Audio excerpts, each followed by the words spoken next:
Well, good afternoon. It's a pleasure to see everybody and to welcome them to this very unique opportunity with Professor Carson Holloway. My name is Don Steluto. I'm the co-director for the Center for Citizenship and Constitutional Government. One of the great delights that we have is engaging guest speakers in our university community on a range of big questions around big ideas. Certainly, that's what we have today. And I'd like to introduce two folks who are going to help us with the program today. First of all, we have Professor Christina Bambrick, who has done a marvelous job in raising this topic, first through her class and then bringing Professor Holloway here for this lecture. So it's due to her efforts, and for all of her efforts, we're going to put her to work during the question and answer session. She'll be moderating all the questions and answers. And then we have a great tradition of having our students introduce our guest speakers. Today, Abraham Figueroa, one of our Tocqueville Fellows, is introducing our guest. Abraham is a senior from Carthage, Missouri. I asked before if you were a Carthaginian. We'll get into that later. He is pursuing a BA in political science and a minor in constitutional studies, bless you, and he is a Tocqueville Fellow. With that, I will turn it over to Abraham to introduce our guest speaker. Abraham, welcome.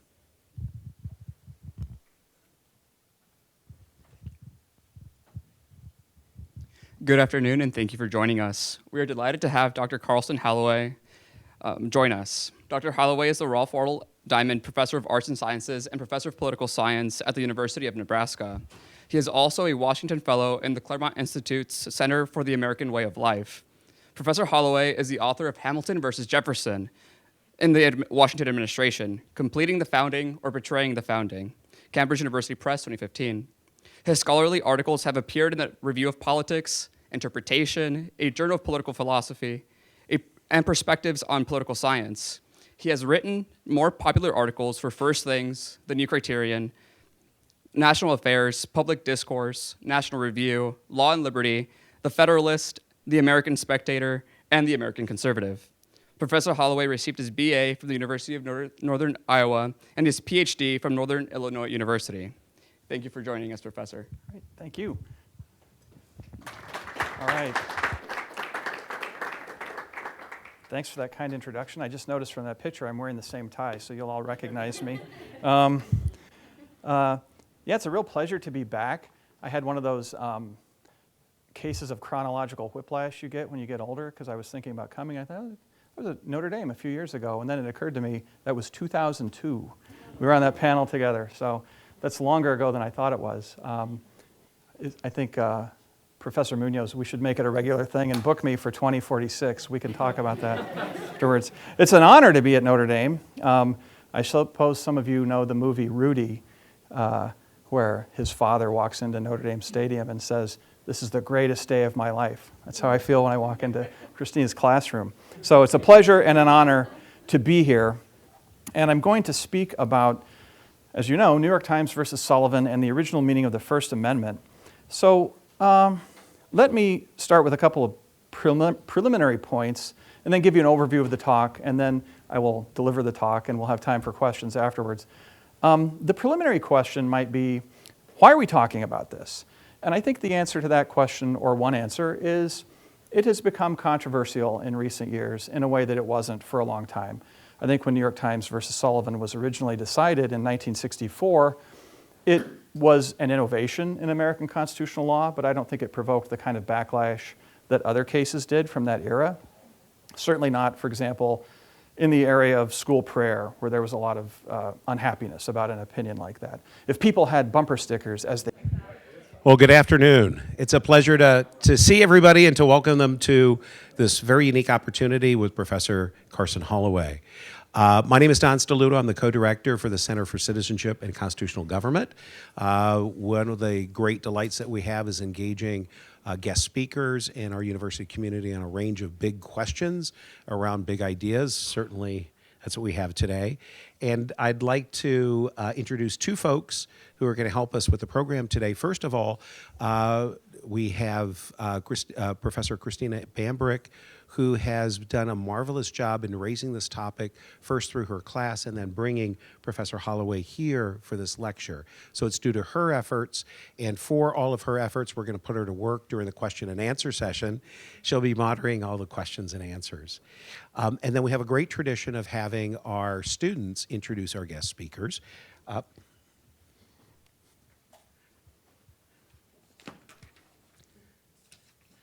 Sorry about that, Abraham. Today, Abraham Figueroa, one of our Tocqueville Fellows, is introducing our guest. Abraham is a senior from Carthage, Missouri. I asked before if you were a Carthaginian. We'll get into that later. He is pursuing a BA in political science and a minor in constitutional studies. Bless you. And he is a Tocqueville Fellow. With that, I will turn it over to Abraham to introduce our guest speaker. Abraham, welcome.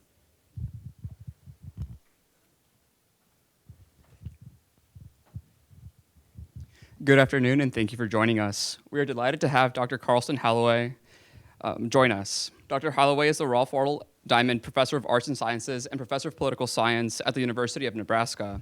He is also a Washington Fellow in the Claremont Institute's Center for the American Way of Life. Professor Holloway is the author of Hamilton versus Jefferson in the Washington administration, Completing the Founding or Betraying the Founding, Cambridge University Press, 2015. His scholarly articles have appeared in the Review of Politics, Interpretation, a Journal of Political Philosophy, and Perspectives on Political Science. He has written more popular articles for First Things, The New Criterion, National Affairs, Public Discourse, National Review, Law and Liberty, The Federalist, The American Spectator, and The American Conservative. Professor Holloway received his BA from the University of Northern Iowa and his Ph.D. from Northern Illinois University. Thank you for joining us, Professor. All right, thank you. All right. Thanks for that kind introduction. I just noticed from that picture I'm wearing the same tie, so you'll all recognize me. Yeah, it's a real pleasure to be back. I had one of those cases of chronological whiplash you get when you get older, because I was thinking about coming. I thought, I was at Notre Dame a few years ago, and then it occurred to me that was 2002. We were on that panel together, so that's longer ago than I thought it was. I think Professor Munoz, we should make it a regular thing and book me for 2046. We can talk about that afterwards. It's an honor to be at Notre Dame. I suppose some of you know the movie Rudy, where his father walks into Notre Dame Stadium and says, "This is the greatest day of my life." That's how I feel when I walk into Christina's classroom. So it's a pleasure and an honor to be here. And I'm going to speak about, as you know, New York Times versus Sullivan and the original meaning of the First Amendment.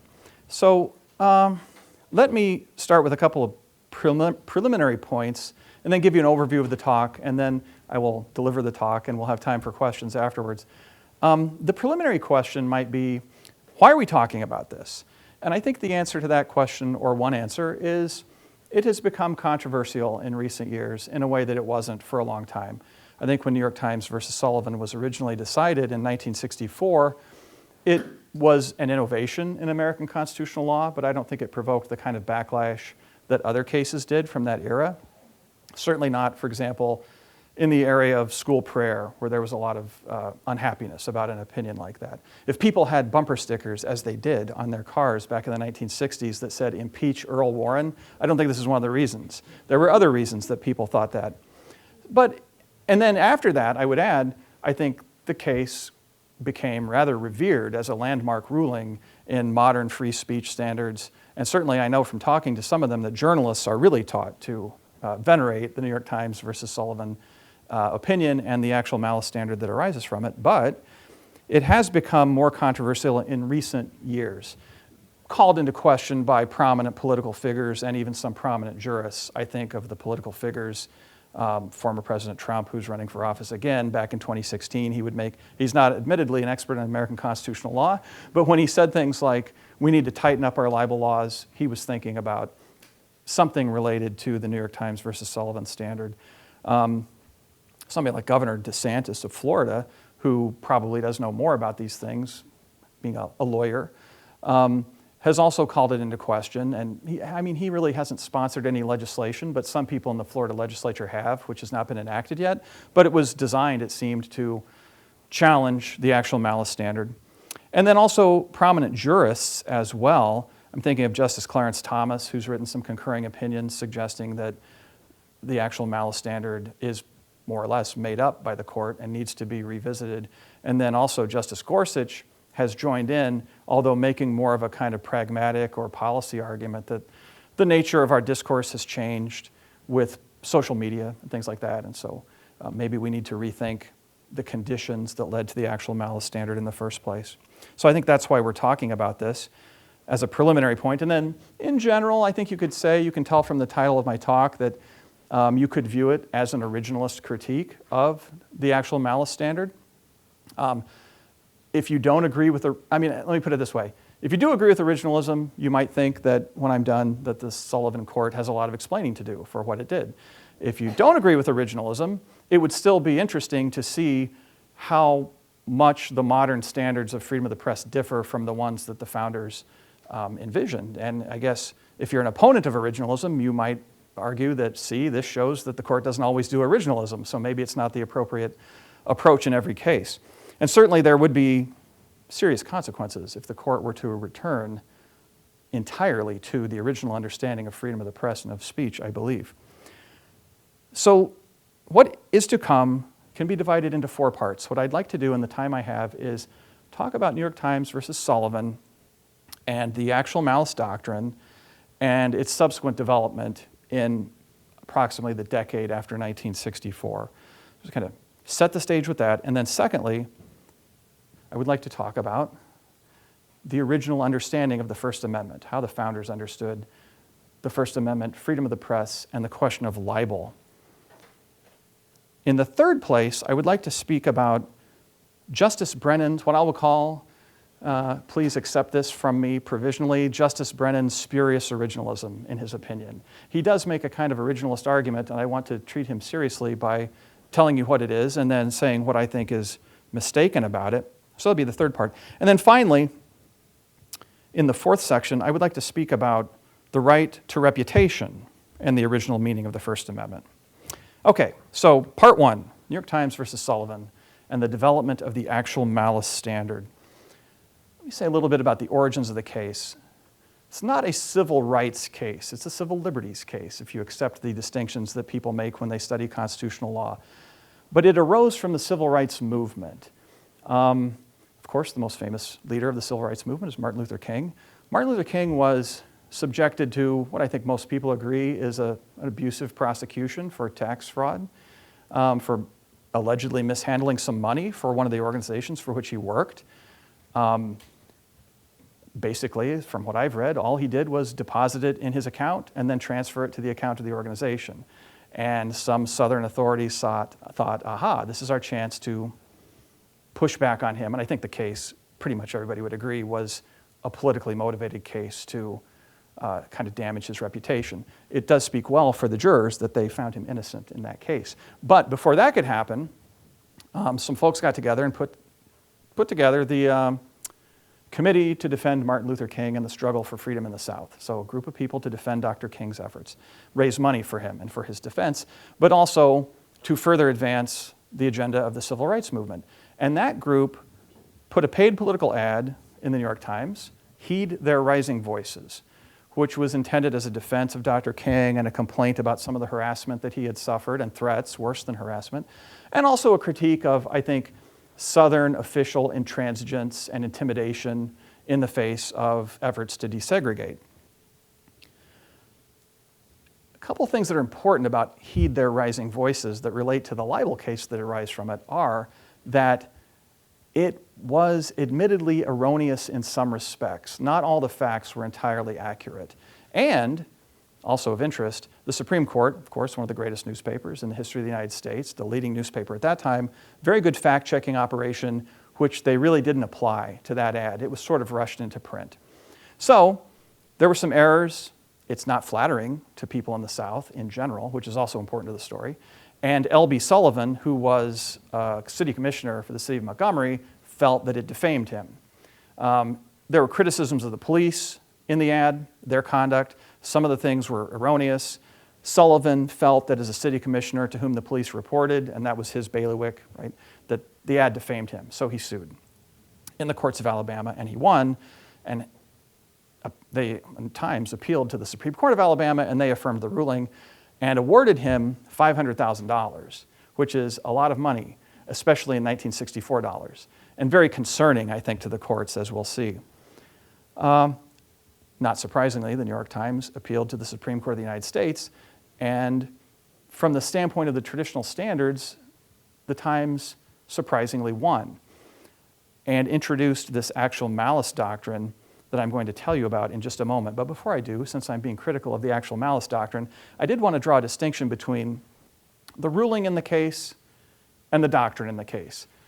I think it's fair to say that Sullivan did not deserve to win, right? And the Supreme Court had good reasons to do what it did in New York Times versus Sullivan. Pretty powerful political reasons, which I'll float out with some hesitation because I don't think courts should behave politically, but it was not the only case. There were other cases. The governor was suing as well. And people had said in the Alabama newspapers that they viewed cases like this as a way to checkmate the New York Times and stop it from making the South look bad. I think I was talking to Professor Maverick before class about Samantha Barbas's book on New York Times versus Sullivan. She's a historian with a new book on the case and its relationship to the civil rights movement. Very good, very detailed account of the circumstances out of which the case arose. And as she points out, a lot of Southerners felt a kind of resentment about coverage of their problems by northern liberal newspapers in big cities that also had race problems that they don't talk about, right? So they feel like they're getting defamed unfairly because of a problem that's really an American problem and not exclusively a Southern problem. So there's a lot of appetite in the South to sue these newspapers and make them stop criticizing us. And certainly these kinds of awards could stop the Times from covering the civil rights movement, and the Times' coverage of the civil rights movement was the leading coverage at the time. So I don't think the court wanted to see that happen. That would be a grave outcome if the leading newspaper could not cover one of the most important topics of the time. Legally, an argument that I would float out with maybe a little more confidence is, the ad did not even mention Sullivan's name, right? The case that he was defamed by this ad is weak in a couple of respects. One, as some people have pointed out, if you get painted as an intransigent opponent of segregation in the newspapers in Alabama in 1960, that's not exactly going to hurt your reputation, right? But more importantly, perhaps, he was not mentioned. He's kind of having to argue that he was defamed by implication because of the relationship between him and the police, and also the fact that, as Justice Brennan points out in his opinion in the case, the witnesses he called in the trial even said themselves, I didn't think that stuff was true. I think it would be hurtful to his reputation if it were true, but they didn't even believe it. So the idea that, I don't want to get into the distinction, although we could talk about it later, between like general damages and actual damages, but the idea that Sullivan had suffered $500,000 worth of damage to his life is kind of hard to believe. So you can see why the court would say, you don't deserve to win. But they did something else that's very important and very consequential for the long term, which is they introduced this actual malice doctrine as a new way of looking at a certain subset of libel cases that arise under the, libel cases that will have to be examined under the First Amendment. So let me tell you what the actual malice doctrine is, and then I'll say something about why they thought they had to invent it and apply it. So in an ordinary libel suit, I think you would have to demonstrate, according to the traditional standards, that you had been the victim of defamatory falsehood, and maybe also that the publisher had behaved with some negligence or carelessness. Maybe not. But with the actual malice standard, you have to demonstrate more. You would have to demonstrate that, and the court said, if you are a public official, and if the libel has to do with your official conduct, you will have to demonstrate actual malice. Actual malice doesn't actually mean what it sounds like it means. It's a legal term of art. The court said you will have to demonstrate either that the publisher knew that the things they were saying were false, or at least they acted with reckless disregard for the truth. So it's a two-tiered system now, with one set of standards for ordinary people, another set of standards for public officials, and harder standards for public officials, right? It's very hard for a public official to prevail under these standards, which is one of the reasons we don't have so many libel suits brought by public officials anymore. Why did the court do this? Let me use an expression that some of you will be familiar with that's not used by the court but used later, but I think it explains what was on their minds, the so-called chilling effect, right? They're worried that although they don't want to say that there shouldn't be any libel cases, but they think libel cases might potentially have a chilling effect on the robust public discourse that you need for democratic self-government. And as they point out, Justice William Brennan's opinion is for the court. He's certainly correct about this. There can be abusive libel cases brought by rich people or well-connected people who just want to make life tough on somebody who said something critical. So they're worried about that chilling effect on this form of discourse that is of very high value under the First Amendment. Talk about politicians and criticizing politicians. So that's understandable. Nevertheless, it is the case that the actual malice standard is a novelty in American constitutional law in the federal sense. Some states had moved in this direction, but not a majority of them. And what some states do is, of course, not a compelling, it doesn't have compelling authority for how you understand the First Amendment of the federal Constitution. So the court had some things in state common law development that it could grab onto, getting the actual malice doctrine, but then it imposed it on the First Amendment of the United States for these reasons. Let me say a few words about subsequent developments determining the scope of the doctrine, and then I'll move on to part two. So, Sullivan opinion leaves some questions open about the potential scope of the doctrine. And with scope, I have two things in mind. One, the kind of law to which it applies. In the second place, the kind of litigant to whom it applies.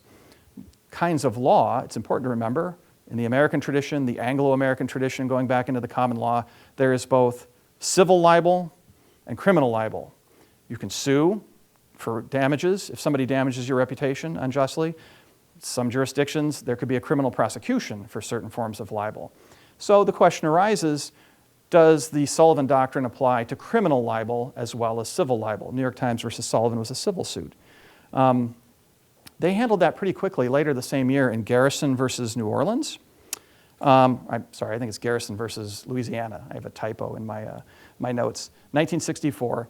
The Garrison, by the way, if you want to know, is a famous person for other reasons. If anybody's ever seen Oliver Stone's film JFK, right? Jim Garrison is the guy who took it upon himself to investigate the assassination of the president. He also took it upon himself in a press conference to say that he thought the judges of his district were corrupt and in the pay of racketeers and lazy. And so he got prosecuted for criminal libel for having said that. And it went up to the Supreme Court, and the court said, well, we have to apply the actual malice doctrine, which makes sense if you accept the premise, right? Like if you're worried that a civil suit would have a chilling effect on public discourse, certainly a criminal case would as well, if you can go to prison or be fined. So that's a pretty logical step to take. I think something else that was also clarified helpfully in the Garrison case and some other ones is, what do we mean by recklessness? Brennan's very clear in that case because one of the lower court judges had talked about whether a reasonable person would have believed this kind of thing, whether a prudent person could have said such a thing, and Brennan's careful to say, actual malice standard is not predicated on negligence or reasonableness, it's reckless disregard, right? So it has to be something worse than ordinary negligence. So the actual malice doctrine applies to criminal as well as to civil libel. The more complicated thing that the court had to grapple with for a few years is, what litigants does this apply to? What kind of plaintiffs does this doctrine apply to? New York Times versus Sullivan, it's public officials, right? Which is already a fairly expansive category because you can take it all the way down to local mayor, school board member, something like that. These are not all very powerful people, as is the case in a way with Sullivan. He's just a city councilor. It's not just the president, in other words, or members of Congress. But as some of you may know, the mature form of the actual malice doctrine says that it applies to public figures, right, which is different from public officials. What's a public figure? Turns out a public figure is somebody who is prominent in a way. They're either at the forefront of the country's consciousness in general, or if you're a so-called special or limited purpose public figure, you're at the forefront of some specific controversy. I spent some time getting to that. There's a couple of interesting cases in the late 60s. Curtis Publishing Company versus Butts and AP versus Walker. Walker was a retired general who was an activist against integration, who got involved in, he was in some protest in the South, and it got violent, and the newspaper accounts suggested that he had encouraged people to engage in lawless action, and he hadn't really done that, so he sued Butts. The Butts case is kind of funny in a way. If you're going to go into journalism and you want a primer on how not to act, the Saturday Evening Post published an article saying that Butts, who was the athletic director for the University of Georgia, not incidentally a public employee because that position was paid for by a private foundation, that he had conspired with somebody the older folks in the audience will have heard of, Bear Bryant, the coach of Alabama. Some of the younger people might not have heard of him, but he was a legendary coach. And somebody overheard this guy's conversation with Bear Bryant. He told the Saturday Evening Post he's fixing games. So they published that article. And they made a couple of mistakes. One is they didn't think of the possibility, which turned out to be true, that Butts and Bear Bryant were just talking about football in general, and he wasn't telling them anything that was of special knowledge that would lead you to fix a game, right? Like I don't know that much about football, I hate to admit that here, but if you tell an opposing person that we're working on the forward pass or something, you're not telling them anything about how a particular game is going to be conducted. You're not fixing a game. So they didn't do a very good job there. And then the other thing I like to say as an aside that makes it a little bit amusing is the Saturday Evening Post, which was making this story part of their move into investigative journalism, not only defamed Butts, but they put either in the introduction or near the conclusion a sentence that said, "This story will certainly destroy Butts' reputation," which is like you're inviting a lawsuit if you say something like that. So these cases are kind of messy because you have these situations where there's a majority for the outcome, but not a clear majority for the reasoning, as we see sometimes. So it's not entirely clear where this is going to end up for that reason, and also because our friend, Justice Brennan, who wrote the original opinion, also starts around this time to float out the idea that maybe the actual malice doctrine should apply in cases of public interest. So this is a lot broader, right, and would rope in people who aren't even public figures. And there's another case I like to mention, Rosenblum versus Metro Media, where he made that argument and the court did not accept it, but that was also one of these messy cases where it's not clear. Things are developing, right? Rosenblum sold, how do I want to put it? Dirty magazines, right? And he was arrested for that, and it was in the newspaper that he was peddling obscenity. But just as the libel standards were becoming more liberal in the late 1960s, so were the obscenity standards. So he was not successfully prosecuted. These were admittedly, quote unquote, nudist magazines, but they weren't obscene, so he sued. Now, Rosenblum is just a magazine seller. He's not even a public figure. So that raises an interesting question. And Brennan uses the case as this occasion to say, well, I really think the actual malice standard should apply when there's anything of public interest that's being discussed. Certainly an arrest of somebody by the police is of public interest. So the question is, will we go that far? What happens in the last case I'll mention here, Gertz versus Welch, which was written by Lewis Powell, the leading centrist on the court at the time for a long time. In Gertz versus Welch, 1974, the court solidified the public figure interpretation. We will take the actual malice standard that far, but we will not go into public issues. Brennan kind of gets brushed back. So it does advance considerably, but it doesn't go as far as Brennan wanted it to go. And one last thing on this section, what are the arguments here? They're familiar, but they're developed a little bit more. The court's still concerned about the chilling effect. We have to be mindful of the need to protect people in their ability to discuss even controversial questions that will involve criticism of public figures, public officials, and bearing in mind that it's very hard, as Brennan says and as Powell says, to guarantee that everything you say about politics is strictly factually accurate, right? So there's that. Also, though, he introduces a couple of distinctions that are interesting and worth mentioning. And one of them has a long history, which I can talk about later under questioning if you want me to. He says, look, there's an empirical and a normative difference between public figures and ordinary people. The empirical difference is public figures have more access to the press. To take an example, who's the most famous public figure in our time who's not a public official? Probably former President Trump. If somebody says something about him that's not true and hurtful to his reputation, he has a lot of ability to set the record straight on his own, right? He's got his Truth Social account. He can go to the press and they'll reprint what he says. So as Powell says, the first step in any case of defamation is self-help. You go correct the record. Public figures can do that more easily than ordinary people. The normative difference, he says, is that, and this is the part that I think has a long history to it, public figures have tacitly consented to a greater risk of defamation than ordinary people have. If you're going to get involved in politics, some nasty things are going to be said about you, and you should know that. Whereas an ordinary person who just on the street gets defamed, that's a different thing. So Powell says, for that reason, we think there's strong normative reasons to give more stringent protection to the reputation of ordinary people. Okay, part one. Part two, libel and the original meaning of the freedom of the press. My argument is that the actual malice doctrine is not rooted in the original public meaning of the First Amendment. And I'll work my way into that by starting with the text. The text is very ambiguous, in a way, in relation to these issues. Congress shall make no law abridging the freedom of the press, right?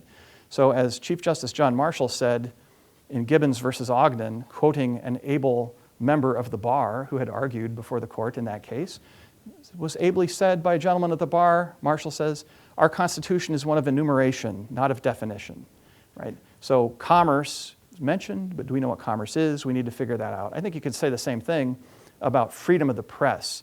And the text itself seems to point to some pre-existing understanding of what it is, the freedom of the press, just like habeas corpus or other things that are protected in the Constitution or the Bill of Rights.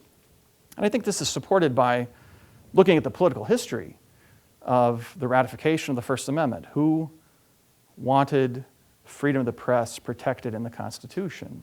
The Anti-Federalists. It's not in the original Constitution. That becomes a point of criticism with the Anti-Federalists who are opposed to ratification. And if you read them, you will see that they don't come forward and say, hey, we have this great new idea called freedom of the press, right? They say, what's wrong with you guys that you didn't protect the freedom of the press? This is a well-known concept, cherished by Americans. Why is it not in the Constitution? So it does seem to suggest that there's a pre-existing public understanding. How would we find out what that is? One good place to start, according to my argument, is with William Blackstone and his commentaries on the laws of England.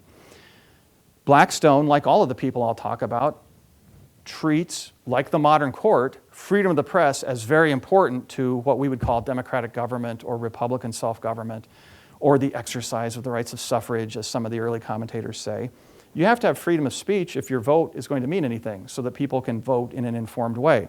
At the same time, Blackstone, who was very influential on the founders, as some of the leading lawyers of the age say, he's read by everybody, kind of the textbook in English law at the time of the founding. Blackstone makes a distinction that's very familiar to the founders, and one that I think the center probably would agree is an important distinction between liberty and license, liberty and licentiousness. Liberty is the freedom to do everything that is decent and just and lawful. Licentiousness is the freedom to do just whatever you want to. And Blackstone says we have to keep clear the distinction between the liberty of the press and the licentiousness of the press. And he's very clear that libel belongs with the licentiousness of the press, that is to say, outside the scope of the freedom of the press. So here's Blackstone, just for a moment. Liberty of the press, properly understood, is by no means infringed or violated where libels are punished under English law. Also, I have to admit this because it's something that is a little bit sobering, but you should know about. Blackstone suggests that liberty of the press means that there is no prior restraint upon the press. There will have no censorship, no licensing, but you can be held to account what you published after the fact, if it was unlawful in some way.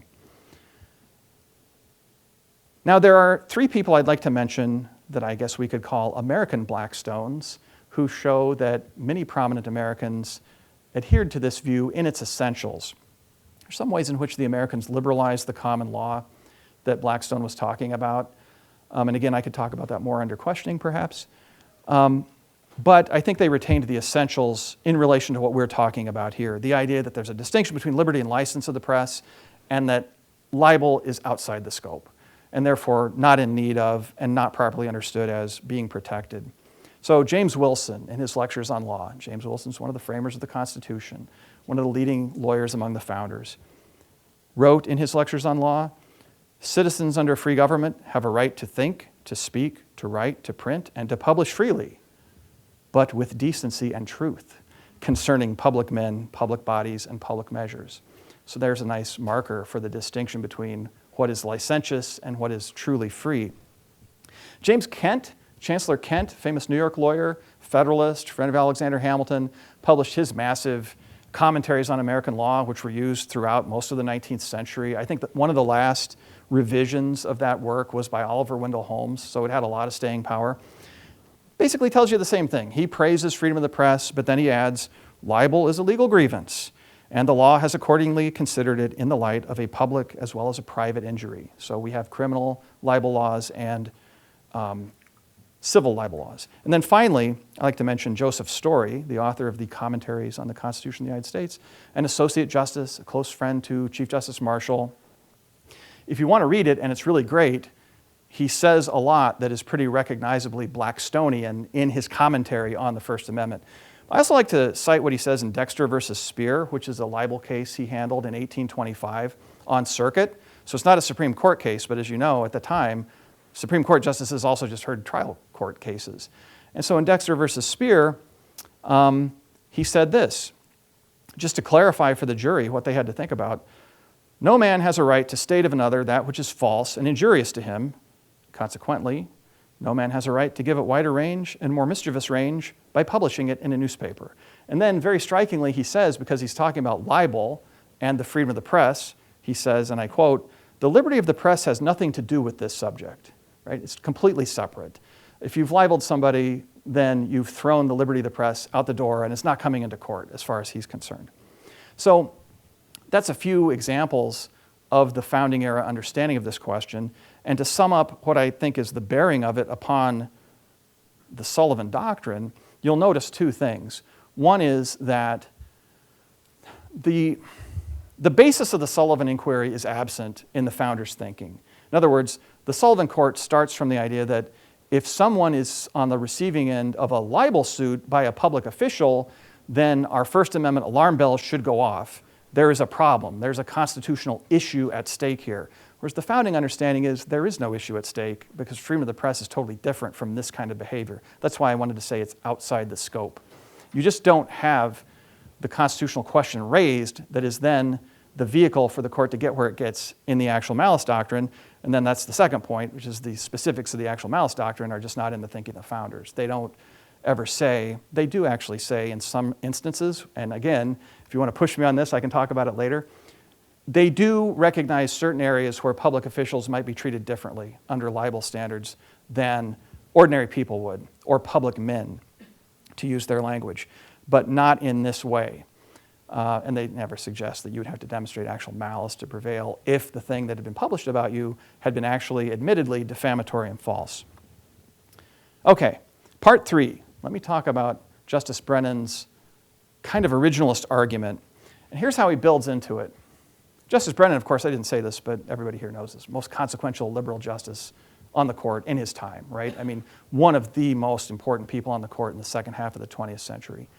And very smart and very influential in a lot of areas. Here's how he builds into this argument about the founding. He cites some precedents showing that the First Amendment protects you in saying things that are critical of public people, things that hurt their reputation. Then he cites some other precedents showing that the First Amendment protects erroneous statements. And then from there, he goes to the idea that, well, if erroneous statements are protected and defamatory statements are protected, then presumably if we put them together, they're still protected. False defamatory statements are within the scope of the First Amendment's protection. And to sustain that view, he does turn to the founding and the controversy over the Sedition Act. He says the Sedition Act controversy of 1798 and the next couple of years shows that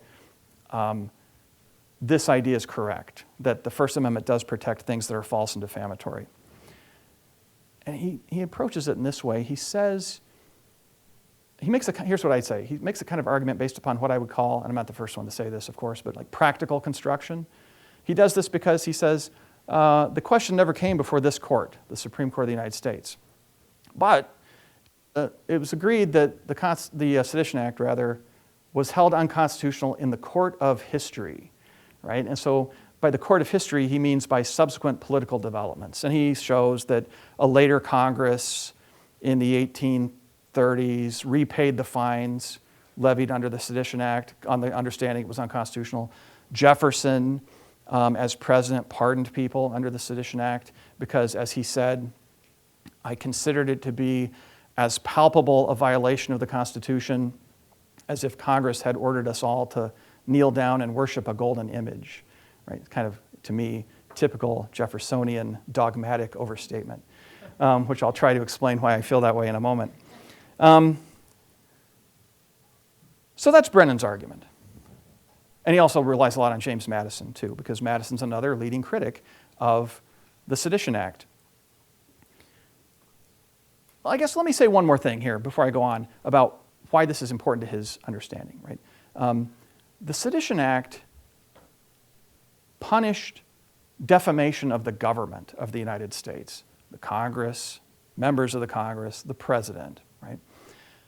The Federalist authors of the Sedition Act in the Federalist Congress of 1798 were careful in the way they wrote it to make it applicable to false, malicious, defamatory statements, okay?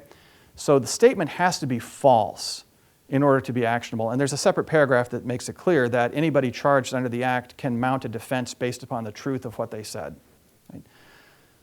This opens up the whole misunderstanding, or the disagreement rather, between the Federalists and the Jeffersonian Republican critics of the Act. Under the common law standards that Blackstone teaches, and that apparently were prevailing at the time, a criminal libel did not have to be false. Right? You could get in trouble for criminal libel even if the thing you said was true. And the reason they thought that way was because, as Blackstone says, criminal libels were considered as threats to breach of peace. Just think about it. Even if it's true, if you could dredge up the worst thing about me, the most embarrassing thing, even if it's true and you publish it in the newspaper, I might get mad, right? Now, I'm a peaceable man and I wouldn't do anything other than pray for your soul that you'd engage in this malicious act of detraction, but other people, especially back in Blackstone's time, when everybody's armed, they might go just take it out of you, right? So they viewed criminal libel, even when true, as a threat to breach of peace. So in light of that, the Federalist authors of the Sedition Act would say, this is actually an expansion of freedom of the press, right? Because we're making clear there is a truth defense. Brennan's point is, despite that, titanic figures like Jefferson and Madison still thought it was unconstitutional, right? So he thinks that precedent stands for the idea that even the false and the defamatory is within the scope of the protection of the First Amendment. Now, here's what I think is mistaken about that. First of all, it's not clear to me that the Sedition Act was unconstitutional, even though most everybody thinks it is. That's kind of the dominant view. All I want to say, though, is that a lot of reputable people thought the Sedition Act was constitutional, and if the court is going off the founding era record, they would have to grapple with the fact that although Jefferson and Madison thought it was unconstitutional, people like Washington, Hamilton, John Adams, the ones who wrote it, thought it was constitutional, right? And there were very capable arguments made in its defense. Speaking of Supreme Court justices, James Iredell, very smart guy, North Carolinian on the Supreme Court, in his instructions to the grand jury on a Sedition Act case, is aware people have said it's unconstitutional, so he instructs the grand jury on why it's constitutional, right? He says, they say there's no enumerated power over the press, but there's a necessary and proper clause. And the government has an interest in making sure that liars don't stir up opposition to the execution of the laws.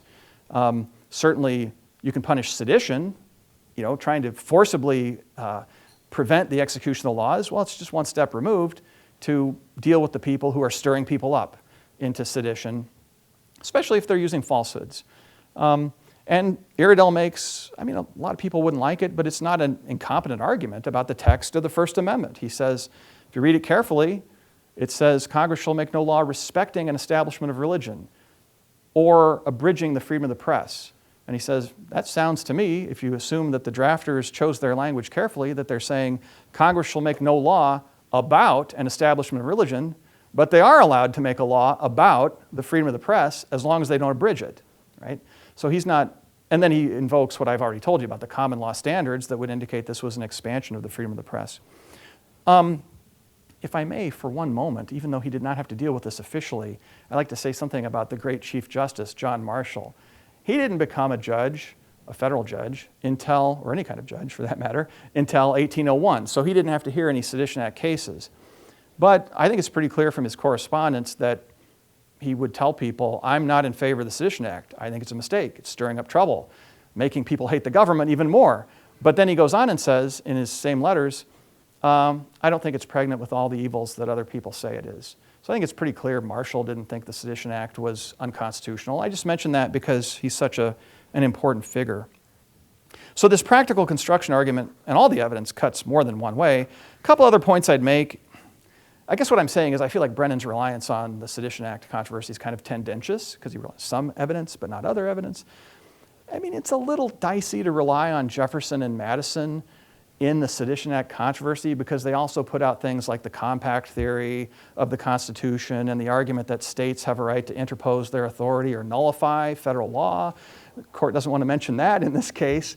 And a couple other things, and you have to be careful here, different people say different things. Characteristically, James Madison is more careful than Thomas Jefferson in practically everything, I think. I mean, Jefferson's a very smart guy. I respect him, but he says contradictory things because he tends to throw everything he's got into what he's saying at the moment, right?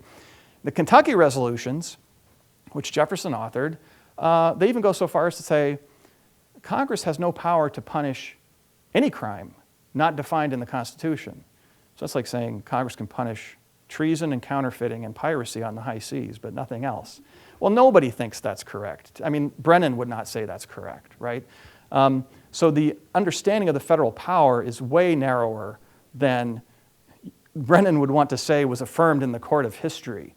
And especially, or even with regard to the specific question of the freedom of the press, right? I mean, ultimately what these Jeffersonian Republicans are arguing is that it's a different kind of argument and it's proving something different from what Brennan thinks. It's a different kind of argument because it's not an argument only about what is meant by the freedom of the press. It's an argument about what is meant by the lack of an enumerated power plus the First Amendment. And what they're saying is the federal government has no power over the press whatsoever, which I also think is something that the modern court would not agree with. I mean, if that were true, there would be no power to regulate false advertising in interstate commerce. There'd be no power in the federal government to punish publication of, say, the war plans of the government in a case where it would either defeat the war plans or get a bunch of American soldiers killed. I think even in the Pentagon Papers case, the court doesn't go so far as to say the government has no power over the press at all. So to sum this up, I think the court here is using the Sedition Act controversy as leverage to get to decide this the way they want to, whereas if they had really drilled down into the details, it would compel them to things that they wouldn't really want to affirm. And finally, even Jefferson and Madison, or let's see, at least Jefferson, I can cite the second inaugural. He says, we've had an argument about this. Fact is, the state courts are open to people who want to vindicate their reputations. So the states also had protections for the freedom of the press. I take that as evidence that even the Jeffersonian Republican critics of the Sedition Act did not think that the principle of the freedom of the press prohibits public officials from suing for libel or having to demonstrate actual malice. There's just no evidence for that. Okay, I have a few minutes left, and then we'll take questions. The last part of my talk has to do with the right of reputation and the original meaning of the First Amendment. So here we get not only into constitutional law, but a little bit into political philosophy, I think, in a helpful way. And one way of getting into this part of the argument would be to say, why does this matter? And I'd like to say something about why I think we should think that this matters, beyond just if you believe in originalism, you think that this was done incorrectly. Although the evidence I'm going to rely on here does rely on the founders, but I'll say something about why I think it's still relevant to us. If we think we shouldn't care about this or think that maybe the balance is good enough for our times, we should just leave it alone, one reason to rethink it is that the founders teach us that reputation is a right. And I think this is something that's been obscured, both by the recent developments and by older developments that are very influential. What I mean by recent developments is the court usually, not exclusively, but usually will talk about these questions as involving the right to the freedom of the press and freedom of speech versus so-and-so's reputational interests. That's kind of weighting the scales a little bit. I think the founders would say so-and-so has not an interest in his reputation or hers, but a right to their reputation. That elevates the question a little bit. The reason I say it's obscured from older sources too is, well, we're Americans. We know that John Locke's very influential on the founders. You look at the natural rights doctrine, life, liberty, and property. Locke doesn't talk about reputation much or at all, as far as I can tell. But we're reminded, if we look at these kinds of questions, that the founders don't get their understanding of rights exclusively from Locke, and they do speak about reputation as a right, and even as a natural right. Let me make the case for that by relying on Blackstone and the others I mentioned. It's very interesting. In Blackstone's commentaries on law, he says, the security of his reputation or good name from the arts of detraction and slander are rights to which every man is entitled by reason and natural justice, since without these, it's impossible to have the perfect enjoyment of any other advantage or right. So I take it Blackstone is saying that it's not just a matter of positive law that reputation is something precious and to be protected. It's a matter of natural law, something having to do with the way human beings are. And the founders I talked about before, the founding legal theorists, don't quite put it that way, but I think they are in the ballpark. For example, Chancellor Kent treats libel under a section in his commentaries on the absolute rights of persons. He says the preservation of every person's good name from the vile arts of detraction is justly included as a part of the right of personal security. James Wilson, in his commentaries on law, says, robbery itself does not flow from a fountain more rankly poisoned than that which throws out the waters of calumny and defamation. Obviously, robbery is an offense against your right to property. And if he's saying that calumny and defamation are just as bad, I think it implies that there's an equally important right to reputation. And then in the aforementioned Dexter versus Spear, Justice Story points out that the dearest property which a man has is often his good name and character. So I think they're all in agreement with this idea that human beings have a natural right to reputation. If it's a natural right, it's held by people whether they enter public life or not, something worthy of the law's protection. And I'll just say, we're almost done here. Let me give you two more things and then I'll wrap it up. I think that makes a lot of sense. If natural rights are derived from human nature, and if human beings are, it seems evident to me, sociable by nature, they care about their reputation. And I would appeal to anybody's own experience. How would you feel if somebody assaulted you? How would you feel if somebody robbed you? How would you feel if somebody defamed you in front of the whole country? The fact is, these things hurt, right? Like psychologically, even physically. If you got home and saw your house had been robbed, the subjective feelings that you would experience would probably not be worse than if you opened the newspaper tomorrow and saw some story about how you're a criminal, right? Everything's at stake. What I want to say is, I think attacks on all these rights are taken by human beings as harms to their being, right? And so it's important to bear that in mind in thinking about these questions. I'll mention this last of all just because it's been on my mind. I've been watching an old TV series called Shakespeare's Age of Kings from 1960. They did all the history plays from Richard II up to Richard III. So I've been also rereading Richard III, if you know that play. At the beginning, the king is mediating a dispute between two dukes who are each accusing each other of treason, and accordingly, each accusing each other of slander, right? Because each one's lying about the other. And Richard, who's not a very effectual king, that's part of the story, tries to tell him, look, you're just going to patch these things up, forget about it. They can't let it go, right? And famously, Thomas Mowbray, the Duke of Norfolk, says to the king, my dear, dear lord, the purest treasure that mortal times afford is spotless reputation. That away men are but gilded loam or painted clay. Mine honor is my life, both grow in one. Take honor from me and my life is done. Now I will admit that that's not only human nature talking, but that's what I see somebody has a copy of Tocqueville out or had. That's also the aristocratic social state talking, right? That's somebody who's raised with feudal ethics and how important their reputation is. But I think human nature is speaking too, because we can all recognize that if somebody accused you of treason and the authority in question said, oh, let's just forget about it, you'd be like, wait a minute, I haven't been vindicated. We can let it go when I've been vindicated. So I think that's powerful evidence from, and actually there's a lot of interesting things about reputation in Shakespeare, like Iago, right? Who steals my purse steals trash. Who steals my good name? Steals what does not enrich him, but makes me poor indeed. So that's what I wanted to end on, is some of the philosophical or anthropological considerations that support treating reputation as a right. So I'll conclude there, and thank you all for your attention, and we can take some questions here, right? Okay.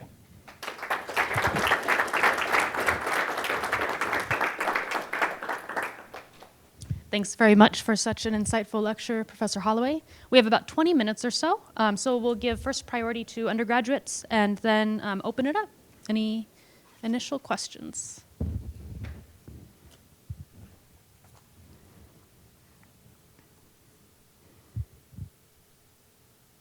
All right, Professor Munoz. It's been a long time since I've been an undergraduate. Thanks. Really, two comments. First, I think on behalf of my class, I thank you for mentioning Tocqueville. A bunch of students in here are slogging through Tocqueville with me, and they're like, you did say something that I'm glad is relevant today. So that was very good. I'm going to take issue with not something you said, but what something Iredell says, in defending the constitutionality of the Alien and Sedition Acts. Isn't the construction, these are okay, that is, Congress can limit speech or freedom of press as long as it doesn't abridge it. Isn't that the very argument that James Madison gives and Hamilton gives in Federalist 84 on why we shouldn't have a Bill of Rights? And the very construction that the Ninth Amendment is meant to prohibit? I mean, just to fill in the blank here, the argument against a Bill of Rights is if we list things that Congress can't do, it will be assumed that Congress can do everything up to that point. So if we say Congress can't abridge the freedom of the press, it will be taken to mean Congress can regulate the press as long as it doesn't abridge its freedom. That is, it will grant power. It will grant power to Congress that shouldn't be granted. Right. So it strikes me that that's an argument that's not supportive of the original meaning. Yeah, and I think you have a very good point there. And I do think that the Jeffersonian Republicans had some grounds for disappointment or anger over what happened. Now, before I forget, though, I will say bringing up Federalist 84 does, in a way, support the Federalist position in the later argument in this sense. Federalist 84, Alexander Hamilton deals with the argument that there is no Bill of Rights. And he makes a number of different arguments, some of which are in tension with each other, but I think they go together if you pay careful attention to how he qualifies what he says. I say they're in tension because in some parts of it he says, well, there already is a Bill of Rights. Then in other parts of it he says, we don't need a Bill of Rights. I think he harmonizes, though, by saying we don't need a Bill of Rights in the extent to which the Anti-Federalists are saying. There's already one in Article 1, Section 9, because there are certain prohibited powers to the federal government. Habeas corpus, bills of attainder, ex post facto laws are prohibited. Habeas corpus is protected. But they're calling for something more extensive, and Hamilton makes a number of arguments. One thing he does say in Federalist 84 that I think is wise, although it's sobering, he says, yeah, they're asking for a constitutional protection for freedom of the press, and Hamilton said, there is a definition for freedom of the press that does not give the utmost latitude for evasion. In other words, you're not going to be able to get a definition that will definitively tell you what the scope is. And everybody will agree, and this is even famously in all Supreme Court justices do this all the time.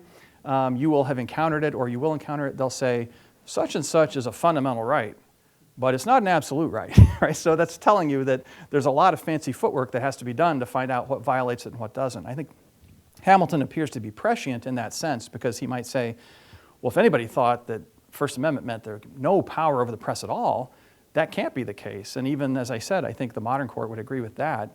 But you're right, the Ninth Amendment was added. It refers to non-textual rights to kind of protect against this. This early controversy could be invoked to show like it's not really that effective because it's not clear what it means. But I do want to do justice to not the Anti-Federalists, but the Jeffersonian Republicans. They have a reason to be mad about this because leaving aside all the textual arguments and all the arguments drawing upon the legal resources, the history of the times is that, could be fairly summed up like this. Constitution's proposed. Some of us complain that there's no protection for the freedom of the press. Some of you Federalists, including James Wilson, came forward and said, but not to worry, there's no power delegated over the press. Right? And then we said, but we're still worried about it. And you guys said, okay, let's do a First Amendment. We added that. And then a few years later, they're coming back and saying, well, it turns out there is some power over the press by implication. And in general, it's hard to figure out who you would say was right about this, but in general, that's the Jeffersonian Republican complaint about the whole Hamiltonian program, is that they feel that the Federalists may be engaged in what you might call bad faith constitutionalism, in arguing for kind of reassuring people that the scope of the powers is not all that great in order to get it ratified, and then once it's ratified, interpreting it according to a broader understanding of the powers than they were willing to admit beforehand.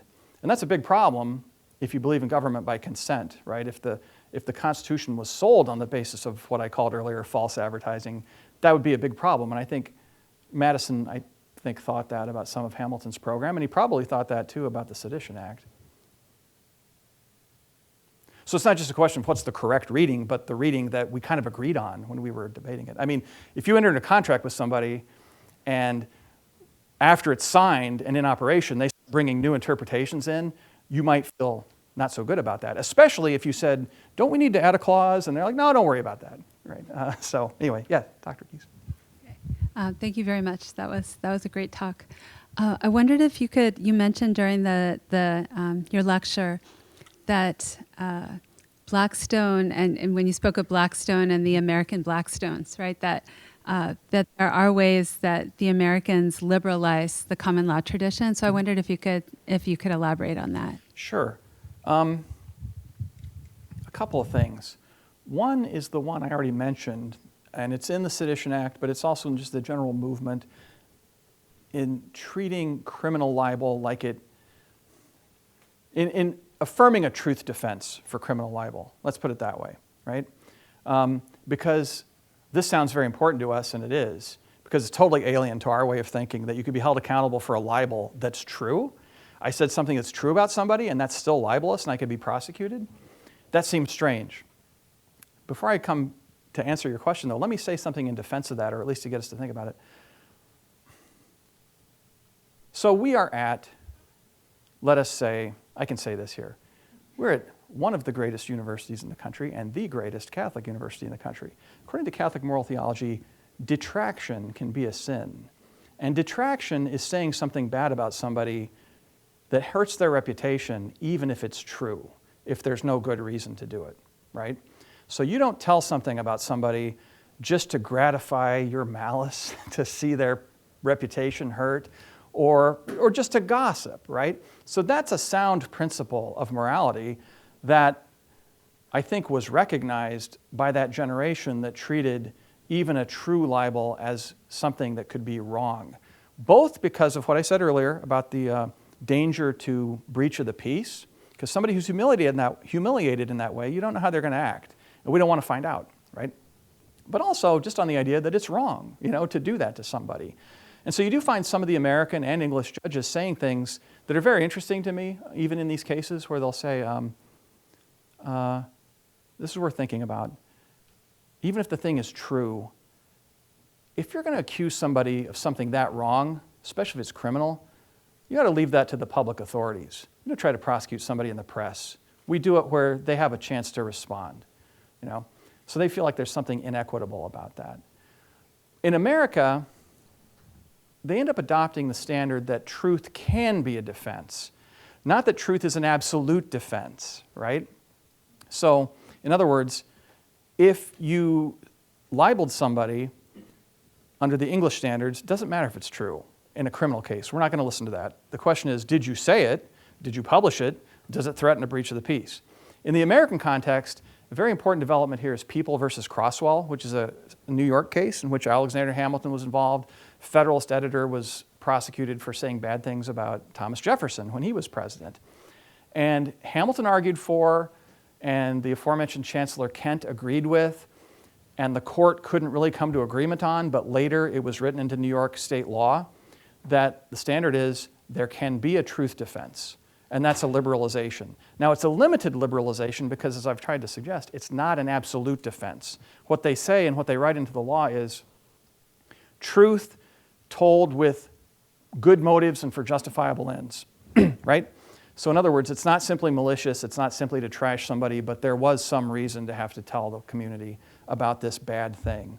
And that, by the way, I'm glad you asked that, because that is where the law at the time of the founding does make some distinctions between public figures and private people. Not that you have a higher standard to prove actual malice for defamatory falsehoods about people, but there's a slightly different standard, they would say, in relation to this truth defense question. In other words, what they're getting at is the truth defense is more reasonably invoked if the bad thing you revealed about somebody is something about somebody who is a public official or standing for public office, because then it's not just gossip, it's a question of their character and you have reason to want to know it. So that's one of the liberalizations, I would say. Also, and it's a separate category, I guess. I've been treating it of it here, but seditious libel, right? It's not just true of criminal libel, but of seditious libel as well. That we don't want in a country like an aristocratic and monarchical country like Great Britain at the time.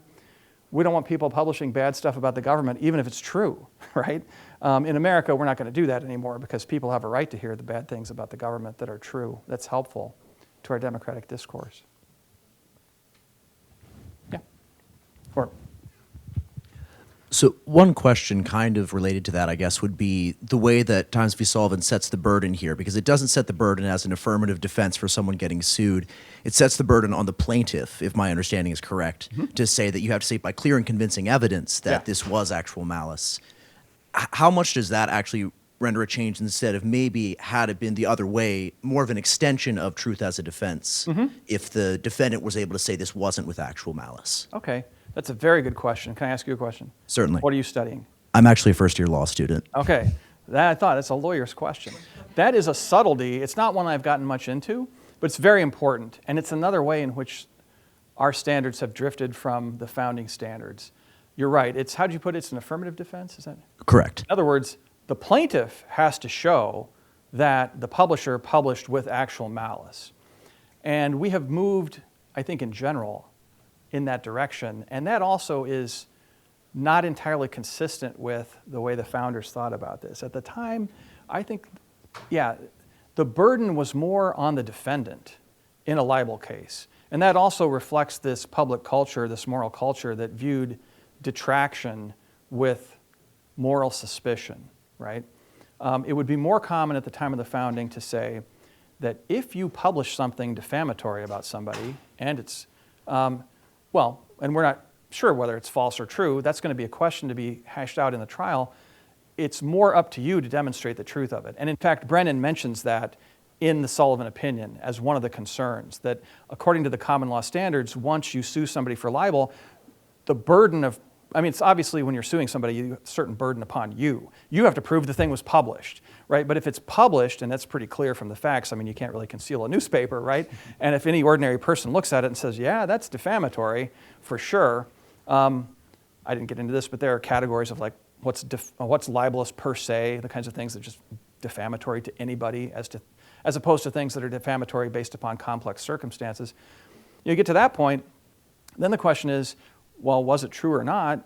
Sometimes it's hard to tell, and according to the standards we're more comfortable with, the plaintiff's going to have to demonstrate that it's not true, whereas the founding attitude was more, the defendant might have to demonstrate that it was true, because after all, you're the one who took it upon yourself to put this stuff out there and stir up this hornet's nest around somebody's reputation. So that's another way in which we have liberalized beyond the founding, and another way in which there would be serious consequences to going all the way with the founders on everything relating to the First Amendment.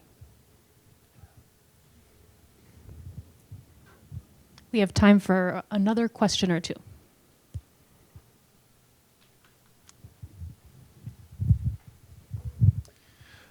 Thank you for the lecture. You mentioned towards the end that the culture at the time of the founding that was suspicious of defamation was likely not drawing from the standard Lockean tradition, because Locke doesn't talk about this. So I was wondering if you had done research into where that sentiment comes from a deeper tradition. I was wondering maybe, you mentioned Shakespeare talks about this, whether it's more of a classical tradition understanding defamation in this way. Yeah. Well, I'm out to sea a little bit on that, but I'm happy to speculate based upon the few things I've seen. Also related to this is the question of obscenity and blasphemy. And the founders would have viewed those as abuses of the freedom of the press as well. And maybe not like on blasphemy, not necessarily for theological reasons, but in his comments on this, James Wilson says blasphemy is a kind of public nuisance, right? Making yourself obnoxious to the community. And I've read some cases where the judges are actually pretty careful on that, or the one I read, he says, you know, blasphemy laws are not for use on serious theological discussion. And they're also not really for use on people who aren't Christians. So in other words, if some Jewish person says, I don't think Jesus is the Son of God, you're not going to throw a blasphemy charge at them. They're just affirming what they think. It's more for people who make scurrilous, abusive kinds of nasty remarks about somebody's religion in public, right? And in that same context, I mean, some judges have said this. This is pretty alien to our understanding too, but like one of them says, Christianity is part of the common law, right? Alexander Hamilton says somewhere, what is the common law but the law of nature applied to particular cases? But maybe not just any natural law, but the natural law is understood by Europeans who were deeply formed by Christianity, right? And I would suspect, by the way, I've never tracked this down, but in one of the concurring opinions, I think Justice White mentions an article that talks about the clerical origins of our defamation law. That'd be worth finding out about. But what I'm driving at is, I mean, these people were deeply formed by two things. Okay, I get to talk about Edmund Burke for a minute. What does he say? Burke says, you know, the things that have made Europe are Christianity and the idea of the gentleman, right? So you think about those two things, they are both very protective of reputation, right? I mean, Jesus' ethics are boiled down to do unto others as you would have others do unto you, right? Do you want others digging up stuff about you that's true but defamatory and publishing it? You don't like that, then you shouldn't do it to other people, right? Similarly, the spirit of the gentleman, the spirit of aristocracy, is very protective of reputation. You're not going to trash somebody's reputation for no reason. So I think, you know, I mean, that spirit has been lost to a considerable extent. Many people think that if they have something negative to say about you, they're totally morally innocent if it's true, without regard to whether it's really appropriate to put it out in public. So I suspect that's a big part of the influence. And I've noticed in some of the opinions written by judges, they say things that I think breathe that kind of ethics, like, you know, you're going to publish something about somebody and then you're going to argue it's true. And they say things like, well, what if the thing you're publishing is something that has already been forgiven by the people in the family, right? Why are you publicizing this? Like this spirit that, everybody's got some bad things. We don't need to dredge them all up unless there's a real reason. So I think that's part of the reason that they find this morally questionable. It's actually a very beautiful passage. I'd like to think about it. Why are we dredging up things that may have been overlooked or forgiven by the people directly involved, right? Go ahead. Thank you. Hi, thank you, Professor, for the lecture. Very interesting. I just want to ask about the last part. If you can, like, explain a little bit more about your thesis or your ideas about the right to reputation, and specifically, who do you think should do that balance? It should be in the courts, like balance between freedom of speech and this sort of right to reputation.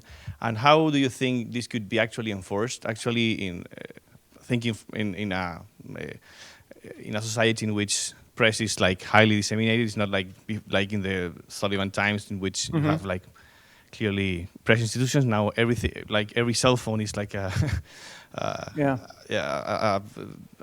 social disseminator of ideas, right? So it seems like difficult to enforce. So I think it's interesting to know how do you think this could be done, knowing that there's obviously a problem in leaving that part of the equation behind and only focusing in the unfettered debate of ideas or whatever. Right. So thank you. Yeah, that's a very good question, or three questions. Yeah, I mean, I think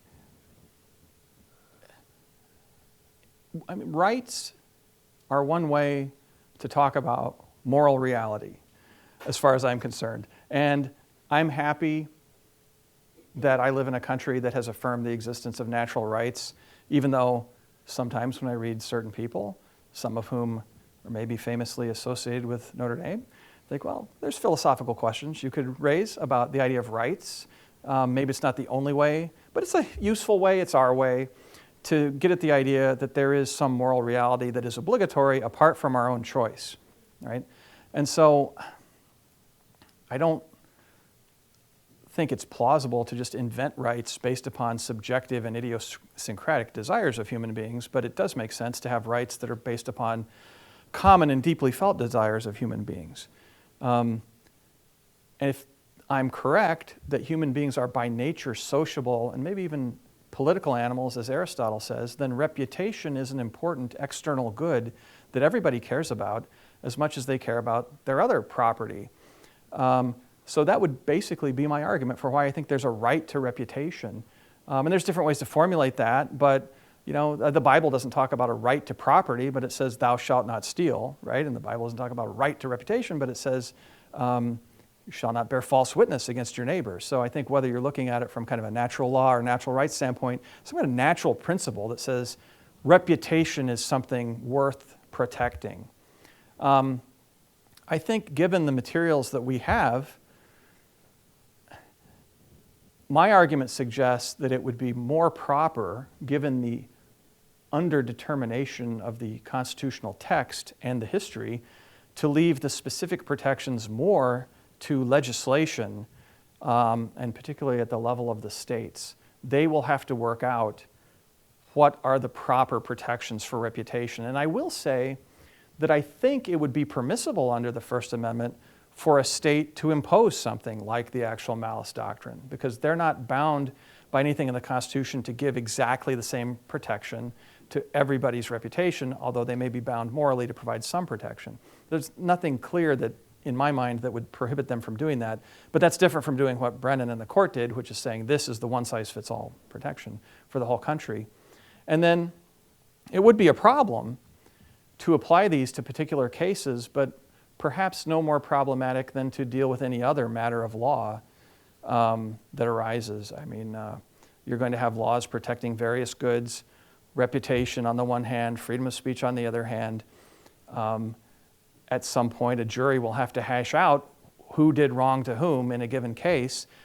That seems like a very hard thing to figure out, but on the other hand, we have juries figuring out, was this first degree or second degree assault, or was it manslaughter, or was it murder? These are all basically moral distinctions that we attempt to put into the law, and then we leave it to juries and judges helping them to figure out what is the best fit for this pattern of facts. So I think that's what you'd have to do.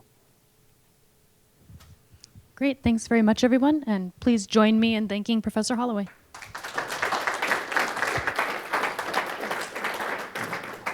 Thank you.